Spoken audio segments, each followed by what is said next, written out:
Ya, salam sobat kasih, selamat berjumpa kembali para sahabat layar kesaksian. Kabar yang sangat mengejutkan datang dari Iran, di mana semakin hari semakin banyak korban jiwa, bukan oleh karena peperangan senjata, namun secara alamiah terjadi krisis kekeringan yang luar biasa melanda Iran hingga saat ini. Yang dulunya kita tahu bahwa Iran ini bekerja sama dengan Palestina, ingin melenyapkan dan menghancurkan Israel dari uh, muka bumi ini, tetapi apa yang terjadi malah sebaliknya. uh, Kekeringan yang dahsyat sedang melanda Iran saat ini. Seperti apa pernyataan dari ada seorang anak muda? Mari saja kita semua untuk menyimak video berikut ini yang tentunya akan membuka logika dan akal sehat kita. Berikut video selengkapnya.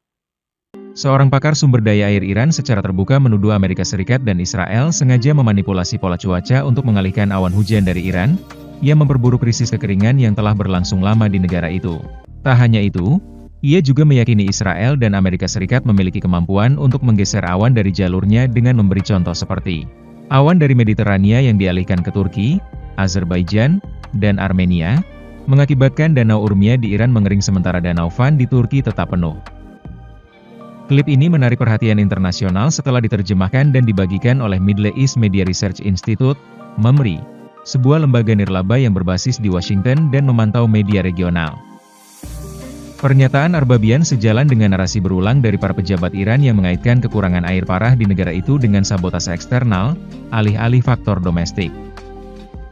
Namun, Organisasi Meteorologi Iran telah menepis klaim tersebut sebagai klaim yang tidak berdasar secara ilmiah dengan menyatakan mustahil untuk mencuri atau mengalihkan awan dalam skala besar. Baik pemerintah AS maupun Israel belum menanggapi tuduhan spesifik Arbabian, tetapi klaim semacam itu sering muncul di tengah meningkatnya ketegangan antara Iran dan musuh-musuhnya. Selain itu, otoritas Iran belum memberikan citra satelit yang dirujuk atau bukti lebih lanjut untuk mendukung pernyataan tersebut. Iran gawat banget nih guys. Iran lagi dilanda krisis air yang sangat hebat. Waduk-waduk, bendungan, danau di Teheran, di Iran sudah kering semuanya. Bahkan warga sampai diperintahkan untuk doa berjemaah. Soalnya hujan gak turun-turun guys. Wah, ngeri banget ini.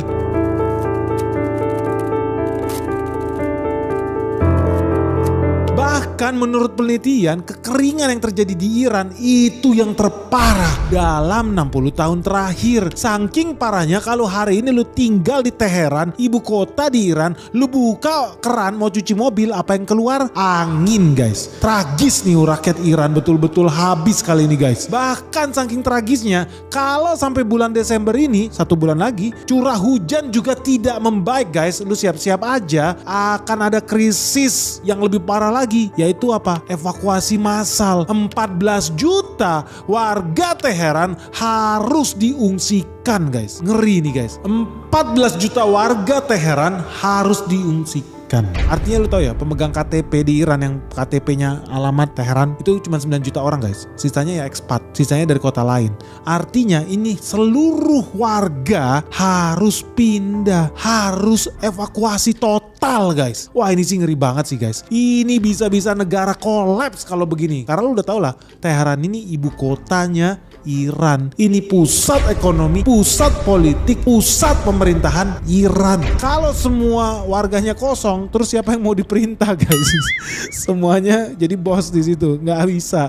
Siapa yang nyetir mobil, siapa yang nyapu jalan, siapa yang masak, siapa yang jadi kuli bangunan, nggak ada, hilang semua. Karena buat apalagi tinggal di situ, tidak ada air. Manusia tidak bisa hidup tanpa oksigen dan air guys.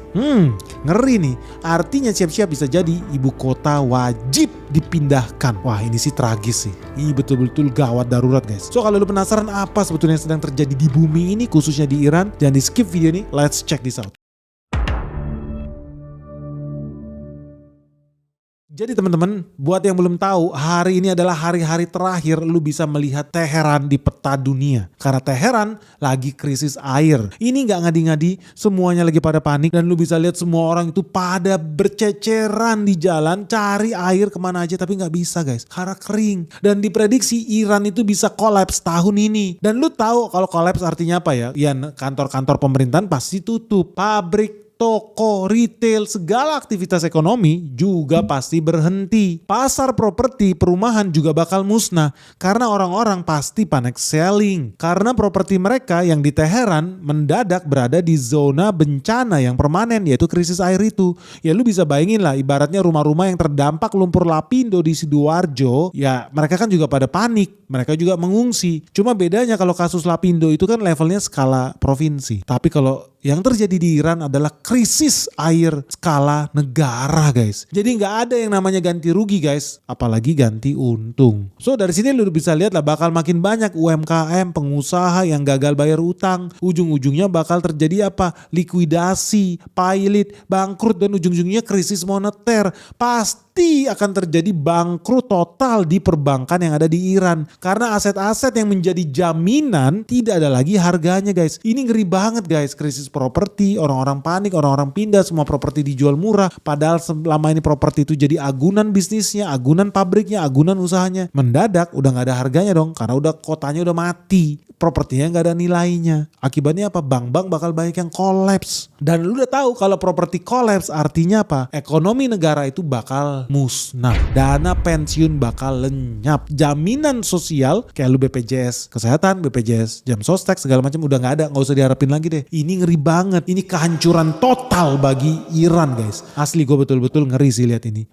Bulu kuduk gue sampai berdiri nih guys. Karena gue gak bisa bayangin penduduk Teheran 14 juta orang itu harus mengungsi kemana loh. Gila sih lu bayangin Jakarta seluruh penduduknya 100% harus pindah keluar sesegera mungkin dari Jakarta. Lu bisa bayangin kacaunya gimana, chaosnya gimana. Tapi gue bisa prediksi apa yang akan terjadi. Kalau seandainya Desember juga hujan tidak turun, bendungan tidak terisi, sumur-sumur kering, maka yang terjadi apa? Pengungsian total, warga-warga akan pindah ke provinsi-provinsi yang masih ada cadangan air, yang masih punya rawa, masih punya danau, masih punya air di sungai-sungainya. Tapi apakah ini solusi permanen? Tentu tidak. Ini bakal menciptakan tekanan baru di daerah-daerah pedesaan. Akan menciptakan masalah sosial dan ekonomi yang baru di daerah-daerah yang ada airnya itu. Karena warga penduduk asli pasti jadi rebutan air dengan pendatang baru. Rebutan air artinya rebutan apa lagi? Rebutan penghidupan, rebutan pekerjaan, rebutan perumahan tempat tinggal dengan pengungsi.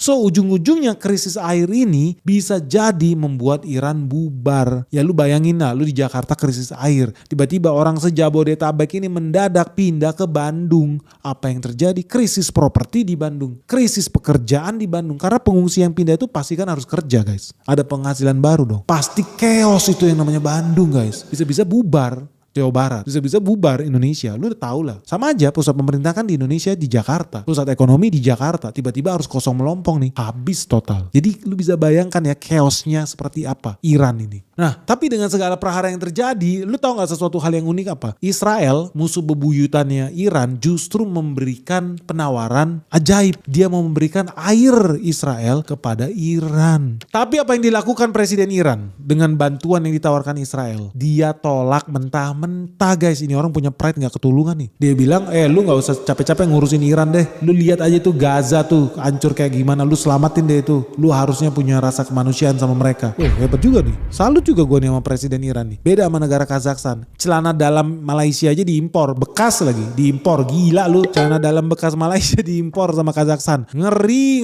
banget itu. Gak tahu ya orang Kazakhstan ini hobinya mungkin aromanya beda kali ya kalau bekas orang Malaysia. Luar biasa loh orang Kazakhstan. Tapi malah didukung sama anggota DPR.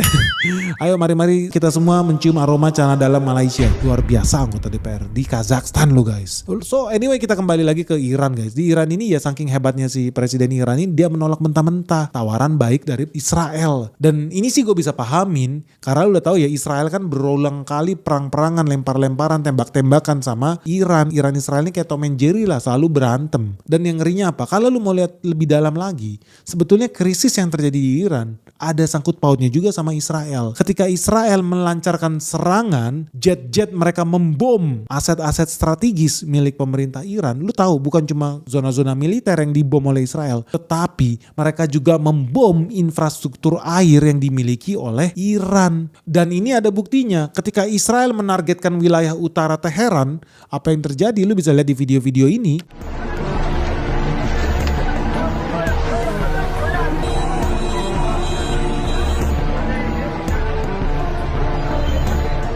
Di situ lu bisa lihat pemboman Israel mengakibatkan bencana banjir di wilayah bagian utara Teheran. Jadi dari sini lu udah bisa lihat ya, ketika Israel ngebom, mereka itu ngebom dengan target jangka panjang guys. Bukan cuma soal hari ini membunuh orang detik ini, no. Mereka membom sebuah aset strategis, bendungan, saluran air, infrastruktur air yang dampaknya bisa membuat 14 juta orang mati.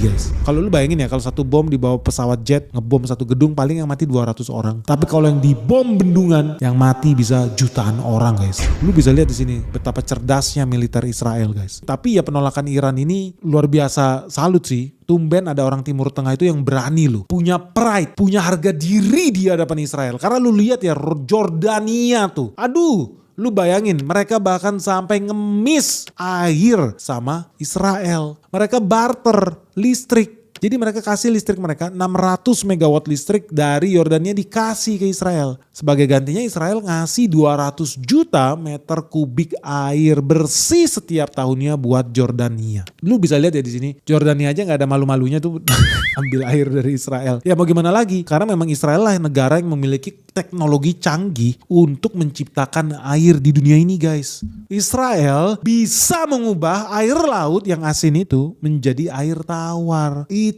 hebatnya. Lu kira cuma orang Indonesia aja yang bisa merubah jerami menjadi bensin? Wow, orang Israel air laut berubah menjadi air bersih guys. Dijual lagi ke negara-negara sekitarnya. Ketika negara-negara Arab berlomba saling bunuh, saling perang satu sama lain, Israel sibuk mengembangkan teknologinya, mengubah air laut menjadi air minum, air bersih. Dan gara-gara air ini menjadi barang langka ya hari-hari ini, dan Israel udah melihat ya, global warming itu nyata, air bersih akan semakin susah didapat. Harga air di Iran hari ini sudah menjadi lebih mahal dibandingkan harga bensin. Lu bayangin aja, harga bensin non subsidi di Iran itu cuma 11 ribuan. Tapi harga air minum di Iran sudah 22 ribuan. Artinya harga air 2 kali lipat lebih mahal dibandingkan bensin non subsidi di Iran. Pak Benix kok tiba-tiba ngomongin bensin non subsidi, spesifik banget kayak Indonesia aja lu. Emang di Iran ada juga yang disubsidi? Ada guys, ada. Bensin yang disubsidi di Iran harganya 500 perak guys per liter. Artinya harga air minum itu sudah lebih dari 40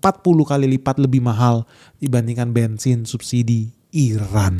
Ngeri nih guys, ngeri banget ini guys, asli. So kenapa ini semua bisa terjadi? Ya betul global warming, ya betul Israel ngebom Iran, betul itu semua. Tapi ada juga faktor lainnya itu. Bentar guys, sebelum kita lanjut. So siapa cepat dia dapat. Sampai ketemu di Solo ya guys, bulan Desember 2025. Benix Investor Summit 2025 segera datang lagi. Segera daftarkan dirimu sekarang juga sebelum terlambat. Ingat, ini acara eksklusif yang kita selenggarakan private dan sangat intim. Kita bisa berinteraksi full nih selama 24 jam. Karena acaranya diselenggarakan selama 2 hari, dari hari Sabtu sampai hari Minggu, dari jam 9 pagi sampai malam. So tunggu apa lagi? Segera daftarkan dirimu sekarang juga di nomor WhatsApp yang ada di bawah ini. Sampai ketemu di Solo guys, bye-bye.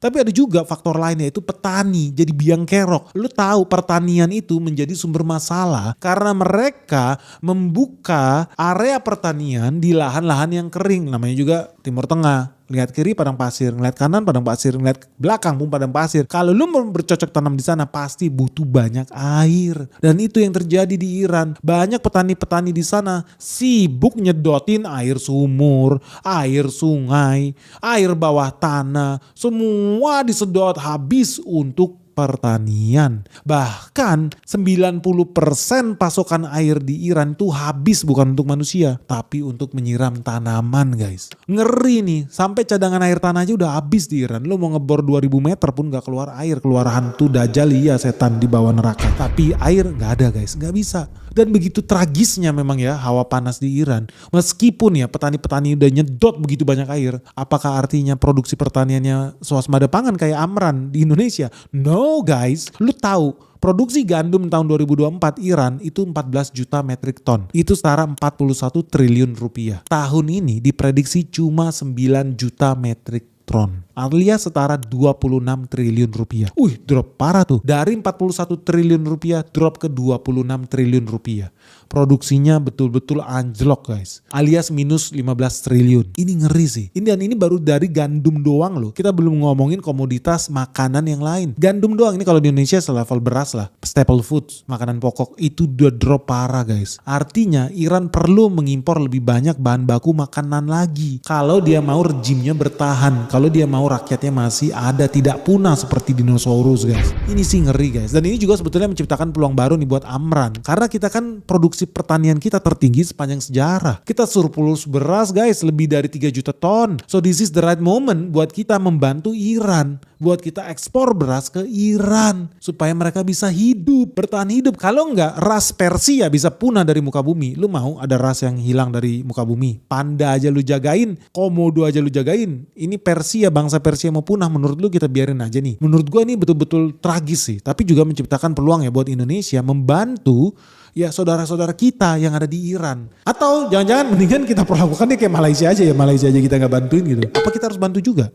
Gimana menurut kalian? Lu setuju gak sih kalau kita bantuin Iran nih? Karena dia udah betul-betul bukan hanya darurat air, ya ujung-ujungnya darurat pangan juga. Lu setuju gak kalau Indonesia ekspor kelebihan beras kita ke Iran untuk menyelamatkan bangsa Persia guys? Dan kalau Indonesia betul-betul mengirim bantuan beras nih ke Iran, menurut lu ini memberikan keuntungan apa? Apa benefitnya buat Indonesia? Emiten apa yang bakal diuntungkan kalau Indonesia betul-betul kirim 3 juta ton beras ke Iran? Menarik gini guys. Atau gue ada ide yang brilian sih. Zaman dulu Indonesia terkenal dengan kegoblokannya. Sampai Thailand itu ngakak kalau bicara soal Indonesia. Yang begitu bodohnya Indonesia ini. Sampai ada pesawat Indonesia. Mau Indonesia tuker pesawatnya dengan beras Thailand. Goblok. Terus berasnya gak bisa dimakan. Kenapa? Karena begitu nyampe di Indonesia ternyata berasnya beras ketan guys. Lu kira gue gading-gading? Enggak. Lu lihat nih. Itu faktanya. Indonesia ini pernah begitu bodohnya. Beras Thailand kita impor ditukar sama pesawat. Goblok bukan main. Tapi ya sudah, sekarang kita udah masuk ke zaman baru. Kita sekarang udah surplus beras.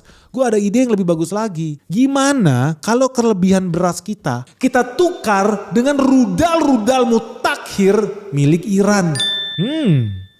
Gimana guys? Seru nih. Kalau dulu Indonesia itu bodoh, pesawat Indonesia ditukar dengan beras Thailand. Sekarang gimana kalau kita tukar dengan Iran? Beras Indonesia kita tukar dengan rudal-rudal paling canggih. Rudal antar benua, rudal Intercontinental Ballistic Missile ICBM, kalau perlu sama rudal nuklir milik Iran. Lu setuju gak guys dengan idenya Benix? Kalau kita tuker beras kita dengan rudal-rudal canggih Iran yang bahkan bisa lebih cepat daripada kecepatan suara. Wah, kalau Indonesia bisa lakukan ini, dunia bakal geger. Rudal antar benua ditukar dengan beras. Waduh, Prabowo langsung naik level tuh. Jadi dewa bahkan. Gila, Indonesia begitu canggihnya swasembada pangan kita. Bisa tukar beras sama senjata maut guys. Senjata pemusnah massal. Langsung naik level nih Indonesia di mata dunia. Lu setuju gak guys? Hari ini dunia menyaksikan bukan hanya peperangan antar bangsa, tetapi benturan antara kemah Tuhan dan para pemimpin yang menentangnya. Dalam satu malam yang penuh api, dalam keheningan yang diteriakkan langit, 5 petinggi Iran, pemimpin militer, perencana kehancuran, penumpah darah, binasa di tangan pembalasan surgawi. Dan ini bukan kebetulan.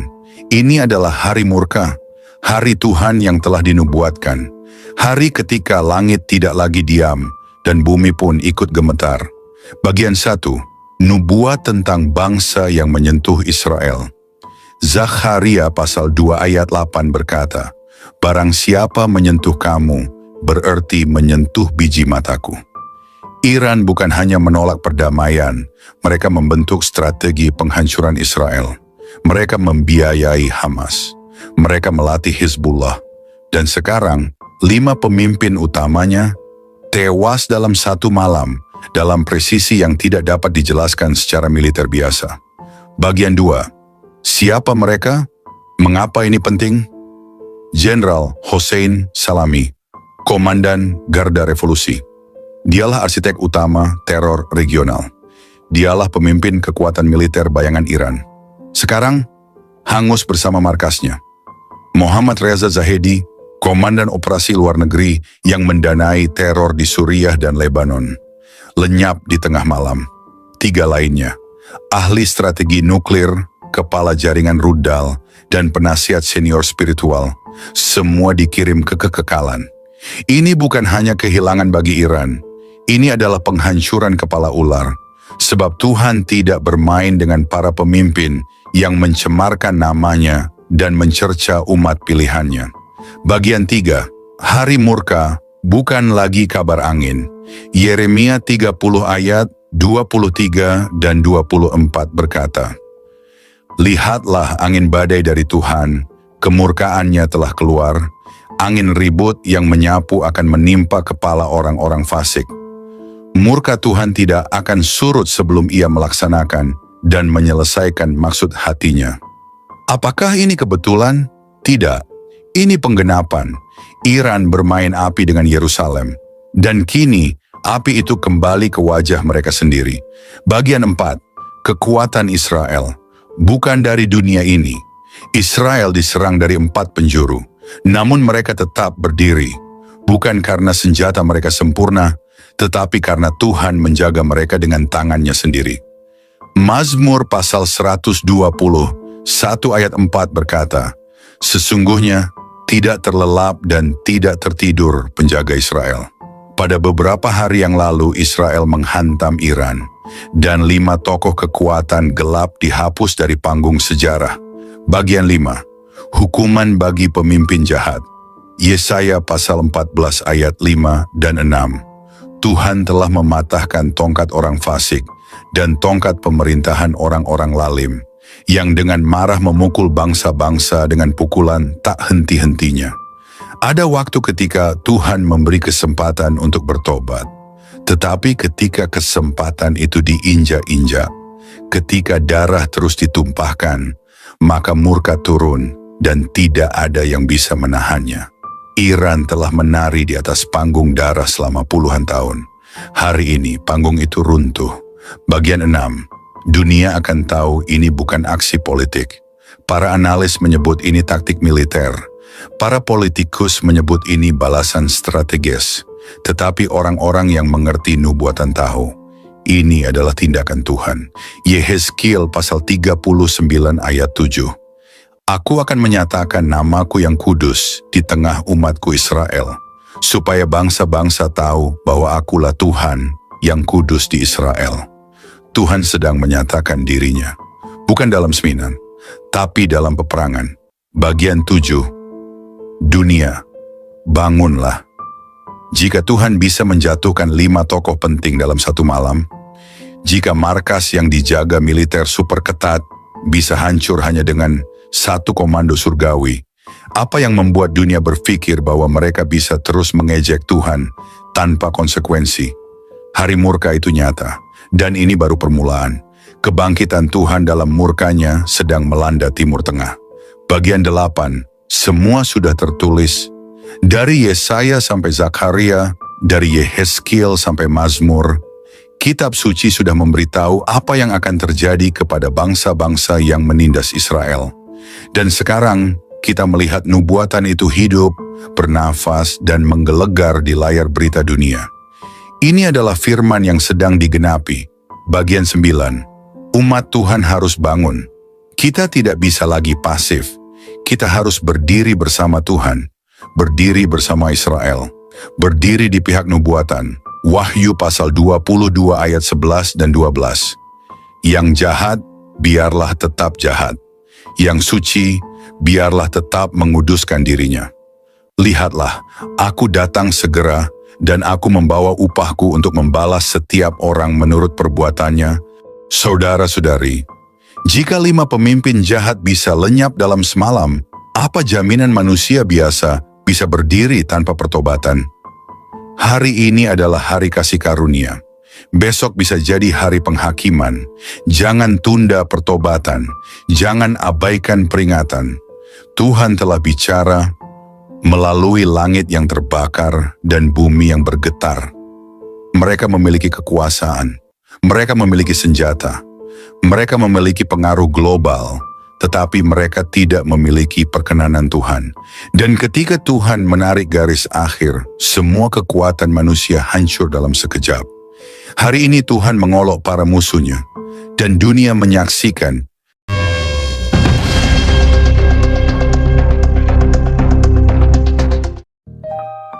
Shalom, selamat pagi Bapak Ibu, saudara-saudari terkasih dalam Yesus Kristus. Dengan penuh sukacita saya menyambut setiap pribadi yang saat ini sedang bersama-sama dengan saya dalam momen renungan pagi hari ini. Saya percaya tidak ada yang kebetulan dalam hidup orang percaya.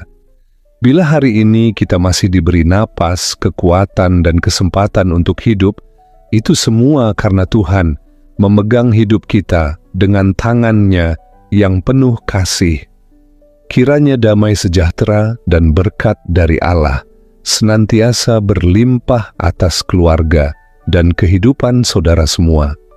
Sebelum kita bersama-sama merenungkan firman Tuhan, mari kita berdoa. Bapa yang Maha Baik, Allah kami yang hidup, penuh kasih dan setia, kami mengangkat hati kami di hadapan-Mu pagi ini. Terima kasih karena kasih-Mu menopang kami, dan anugerah-Mu menuntun kami hingga hari ini. Kami percaya ada rencana surgawi yang Kau siapkan untuk kami. Saat ini kami mau mendengar kebenaran firman-Mu. Urapi setiap kami dengan Roh Kudus-Mu, supaya kebenaran firman-Mu bukan hanya kami dengar, tapi juga kami hidupi dan taati akan setiap kehendak-Mu. Dalam nama Tuhan Yesus Kristus, kami berdoa dan bersyukur. Amin. Saudara-saudari, ketika nubuatan digenapi di hadapan mata dunia, ini bukan saatnya kita berkata, itu hanya peristiwa politik. Bukan saatnya berkata, itu cuma kebetulan sejarah. Ini adalah saat untuk gemetar di hadapan Tuhan. Tuhan yang dulu menjatuhkan Mesir, Tuhan yang dulu menghancurkan Babel, Tuhan yang pernah menyapu Sodom dengan api dari langit. Dia adalah Tuhan yang sama hari ini. Dan malam itu langit Teheran menjadi saksi ketika tangannya terulur dan 5 orang pemimpin jahat binasa dalam satu malam. Bukan oleh tangan manusia, tetapi oleh keputusan sorga yang tak bisa digugat. Saudara-saudari terkasih, jangan kita salah mengerti. Tuhan bukan sedang bermain politik. Tuhan bukan bagian dari agenda dunia. Tuhan tidak memihak siapa yang kuat secara senjata, tapi Tuhan memihak siapa yang hidup dalam kebenaran dan kehendak-Nya. Dan ketika sebuah bangsa, siapapun itu, berani mengangkat tangan melawan umat Tuhan, ketika para pemimpin berdiri dengan sombong dan menumpahkan darah sambil mencemooh Yerusalem, maka langit pun tak akan tinggal diam. Bayangkan itu, markas yang dikawal ketat, gedung yang dilindungi pertahanan terbaik, hancur dalam satu hentakan surgawi. Bukan hanya 1, 2, tapi 5 tokoh besar Iran, musuh besar Israel, lenyap dalam satu malam. Ini bukan tentang senjata, ini bukan tentang teknologi, ini adalah pernyataan ilahi. Tuhan sedang bicara kepada dunia, akulah Tuhan yang kudus di Israel. Dan jika dunia masih menolak mendengar, apa yang akan terjadi berikutnya? Jika dunia masih menyombongkan teknologi, kekuatan ekonomi, jaringan aliansi, Tuhan akan membuktikan sekali lagi bahwa tidak ada satu pun dari itu yang bisa berdiri ketika Dia murka. Tuhan tidak bisa dilawan, Tuhan tidak bisa dilupakan, dan Tuhan tidak akan dibungkam oleh kesombongan manusia. Saudaraku, mungkin engkau berkata, itu jauh di Iran, itu bukan urusanku, aku hanya orang biasa. Tapi dengarlah, kalau 5 pemimpin besar yang berkuasa, yang punya pasukan dan intelijen, bisa binasa dalam semalam, tanpa bisa menghindar, siapa yang bisa menjamin hari esok milik kita? Pertobatan adalah satu-satunya perlindungan di bawah langit murka. Bukan agama, bukan gelar, bukan jabatan, bukan popularitas. Hanya pertobatan, hanya ketaatan, hanya darah anak domba. Hari ini adalah hari peringatan. Hari ketika Tuhan berfirman lewat dentuman roket dan langit yang menyala. Hari ketika Tuhan berseru lewat kehancuran mendadak dari markas para penumpah darah. Berbahagialah orang yang mendengar. Celakalah orang yang mengabaikan. Berbahagialah mereka yang berdiri di pihak Israel, karena mereka berdiri di pihak nubuatan. Tetapi celakalah mereka yang menyentuh biji mata Tuhan, karena mereka akan menyentuh murka kekal. Jangan berpikir Tuhan lambat bertindak. Ia hanya panjang sabar, tetapi ketika penghakimannya datang, ia tidak akan menunda sedetik pun. Saudaraku, engkau masih hidup hari ini, bukan karena kuat atau hebat, tetapi karena Tuhan masih memberi waktu untuk bertobat. Tapi sampai kapan? Hari murka sudah mulai. Langkah kaki sang hakim sudah terdengar, dan benteng dunia yang sombong mulai runtuh satu persatu. Jangan biarkan waktumu habis dalam kelalaian. Jangan biarkan malammu menjadi malam terakhir tanpa pertobatan. Jangan tunggu langit di kotamu terbakar, baru sadar bahwa Tuhan sedang bicara. Bangunlah umat Tuhan, berdirilah dengan kebenaran, karena waktu tidak akan kembali. Dan biarlah setiap serangan yang terjadi, setiap kehancuran yang menimpa para musuh Israel, menjadi lonceng yang membangunkan roh kita dari tidur panjang. Tuhan sedang datang. Dia sedang membersihkan tanahnya.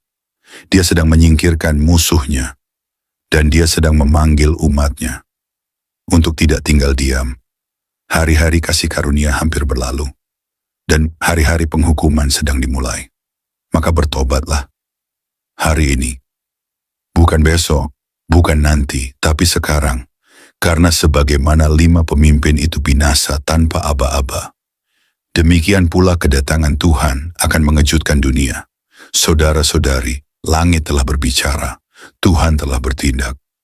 Kini giliran kita untuk menjawab, apakah kita masih akan diam atau akan bersujud dan berkata, Tuhan pakailah aku, kuduskan aku, bangkitkan aku mau berdiri di pihakmu, sampai jumpa dalam penggenapan berikutnya.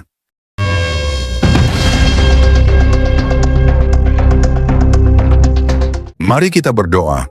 Terima kasih Tuhan Yesus atas firman-Mu yang kami dengar pagi ini. Firman yang menghidupkan, menguatkan, dan menuntun langkah kami dalam menghadapi hari yang baru. Kami bersyukur karena Engkau tidak pernah membiarkan kami berjalan tanpa arah. Engkau berbicara, Engkau menegur dengan kasih, dan Engkau meneguhkan kami lewat setiap ayat yang telah Engkau bukakan pagi ini. Terima kasih untuk hadirat-Mu yang begitu nyata. Bahkan dalam kesunyian pagi, kami merasakan bahwa Engkau dekat.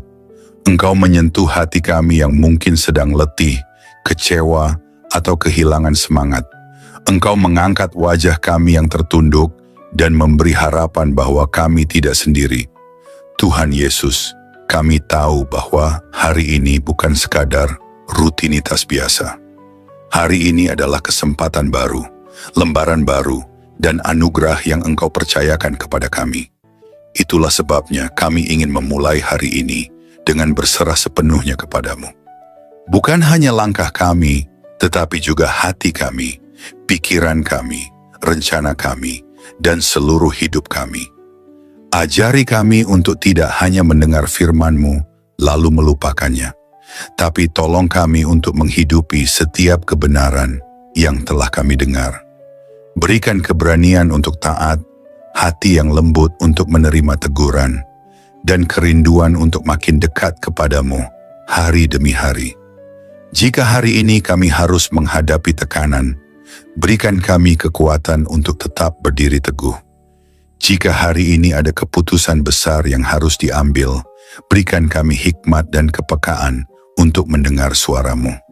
Dan jika hari ini kami harus menghadapi orang-orang yang sulit, Ajari kami untuk tetap mengasihi dengan kasih Kristus yang lembut dan sabar. Kami juga berdoa Tuhan, untuk setiap pribadi yang pagi ini mungkin berdoa dalam diam sambil menangis, yang memikul beban berat, yang sedang merasa tak sanggup melanjutkan. Tuhan, jamahlah mereka, berikan pelukan kasih-Mu yang memulihkan, berikan penghiburan dari Roh Kudus yang menenangkan, bangkitkan kembali semangat hidup mereka, dan nyalakan kembali api iman yang mungkin mulai padam. Bagi yang sedang sakit, kami minta kesembuhan-Mu. Bagi yang sedang berduka, berikan kekuatan surgawi. Bagi yang sedang menantikan jawaban doa, Tuhan tolong bukakan jalan. Engkau tahu isi hati setiap anak-Mu. Tidak ada yang tersembunyi di hadapan-Mu. Dan kami percaya, Engkau tidak akan mengecewakan orang-orang yang berharap kepadamu. Tuhan Yesus, jagalah mulut kami agar tidak menyakiti. Jagalah pikiran kami agar tidak menyimpang. Jagalah hati kami agar tetap bersih di hadapan-Mu. Biarlah setiap langkah kami hari ini dipenuhi kasih dan kebenaran. Dan apapun yang kami kerjakan, biarlah semua itu mendatangkan kemuliaan bagi nama-Mu. Kami juga menyerahkan orang-orang yang kami kasihi ke dalam tangan-Mu. Lindungi keluarga kami, berkati pekerjaan mereka, kuatkan iman mereka, dan jadikan mereka saksi-Mu di tengah dunia ini. Teguhkan kami sebagai satu rumah tangga yang dibangun di atas dasar firman Tuhan. Kami berdoa juga untuk gereja-Mu, para pemimpin rohani, dan semua hamba-hamba Tuhan yang Kau panggil melayani. Berikan kekuatan baru bagi mereka, hikmat yang segar, dan hati yang terus melekat kepadamu. Bangkitkan gereja-Mu Tuhan, agar menjadi terang yang bersinar di tengah kegelapan zaman. Akhirnya Tuhan, kami ingin berjalan hari ini dengan langkah yang ringan. Bukan karena hari ini akan mudah, tapi karena kami tahu Engkau berjalan di depan kami. Engkau menyertai kami dengan kuasa-Mu. Engkau meneguhkan kami dengan kasih-Mu. Dan Engkau memberi damai yang melampaui segala akal. Terima kasih Tuhan Yesus atas firman-Mu yang menguatkan pagi ini. Kami akan melangkah dengan penuh harapan dan sukacita, karena kami tahu Tuhan yang kami sembah adalah setia, penuh kasih, dan tidak pernah meninggalkan kami. Kami serahkan seluruh hari ini ke dalam tangan-Mu yang perkasa. Dalam nama Tuhan Yesus Kristus, kami berdoa dan mengucap syukur. Amin. Ya Bapak Ibu dan Saudara sekalian, saya secara pribadi hanya mau mengatakan bahwa jangan main-main dengan bangsa pilihan Tuhan. Percaya atau tidak, di dalam Al-Quran maupun di dalam Alkitab menyatakan dengan jelas bahwa Israel adalah bangsa yang diunggulkan, bangsa yang dijaga dan dipayungi sendiri oleh Tuhan Yesus. Namun kita lihat saja bagaimana kekuatan Hamas dan juga Iran dan negara-negara di sekitar Israel menyerang Israel tanpa henti-henti, tetapi percayalah bahwa Israel akan eksis sampai selama-lamanya. Siapa yang mengganggu Israel akan dikutuk oleh Tuhan, percaya saja. Namun sepertinya kebanyakan orang logikanya tidak bermain, imannya tidak bermain, dan tidak memahami kitab sucinya secara benar. Ya, semoga kiranya video ini boleh membuka logika dan akal sehat kita semua. Mari kembali kepada jalan yang benar dan sucikan hati kita, jauhkan dari segala kebencian kepada Israel. Tuhan Yesus memberkati dan shalom untuk kita semua.